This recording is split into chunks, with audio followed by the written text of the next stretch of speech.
வணக்கம் மக்களே, இது சந்தோஷ் மேக்ஸ் சாப்டர் 1 எக்ஸைஸ் 1.2லேருந்து கொஸ்டின் நம்பர் 8. இந்த கொஸ்டின் பார்த்தீங்க அப்படின்னா A and B are two set. A and B are two sets. F of A cross B such that B cross A அப்படின்னு சொல்கிறாங்க. ரெண்டு செட், ஏதாவது ஒரு ரெண்டு செட் எடுக்கலாமா? உங்களுக்கு புரிகிற மாதிரி பாருங்கள். ஏபின்னு எடுக்கிறேன், சரிங்களா? இதுலேயும் ஏபி எடுத்துக்கலாம், ரெண்டு செட்டு. ஏ கிராஸ் பி உங்களுக்கு தெரியும் இல்லையா, கார்டீசியன் ப்ராடக்ட். ஏ கமா ஏ, ஏ கமா பி, பி கமா ஏ, பி கமா பி, இந்த மாதிரி கிடச்சிருக்கும் இல்லையா? சரி, இது ஒரு செட் நீங்கள் ஒரு அப்ராக்சிமேட்டாக வச்சுக்கங்க. ஸோ இதில் என்ன சொல்கிறாங்க அப்படின்னு பார்த்தீங்கன்னாக்கா, so given F of A comma B equal to B comma A அப்படிங்கிற ஆன்சர் எடுத்துக்கணும். எஃப் ஆஃப் ஒரு ஃபங்க்ஷன் ஆஃப் ஏ கமா பின்னா அது பிஏன்னு எடுத்துக்கலாம். அதோடைய சிமெட்ரிக்கலியாக எடுத்துக்கணும், சிமெட்ரிக்கலி பேர்.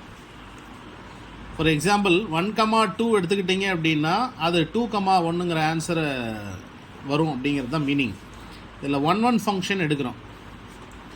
1 ஃபங்க்ஷன் பாருங்கள், F of A one B one equal to F of A two B two நான் அப்படி எடுத்துக்கிறேன்.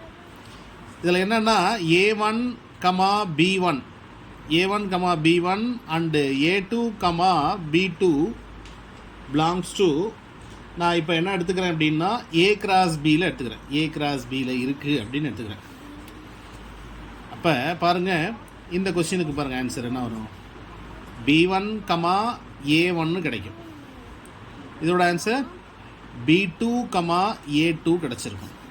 ஸோ இப்போ இந்த ஆன்சர் எங்கே இருந்திருக்கும் அப்படின்னா B1, A1 அப்படிங்கிறது B2, A2 அப்படிங்கிறது எங்கே இருந்திருக்கும் அப்படின்னா பிலாங்ஸ் டு B கிராஸ் ஏவாக இருக்கும். இப்போ A கிராஸ் B இருக்கு இல்லையா, பாருங்கள். B கிராஸ் ஏ என்னென்ன அப்படியே மாறி இருக்கும்ல, சரிங்களா? ஏபினா BA அப்படி வந்திருக்கும் இல்லையா? புரியுதா உங்களுக்கு?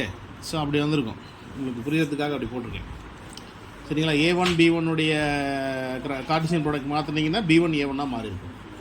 அப்போ இட் இஸ் 1 ஃபங்க்ஷன் சாட்டிஸ்ஃபை பண்ணிடும். So onto function y equal to F of X, இதுதான் rule. y equal to F of A comma B. So y equal to B comma A, சரிங்களா? இதோட answer B comma A. This is also belongs to A cross B, this is B cross A. Suppose y equal to F of B comma A, so answer A, B. A, B belongs to A cross B. புரியுதா உங்களுக்கு? B, A, B.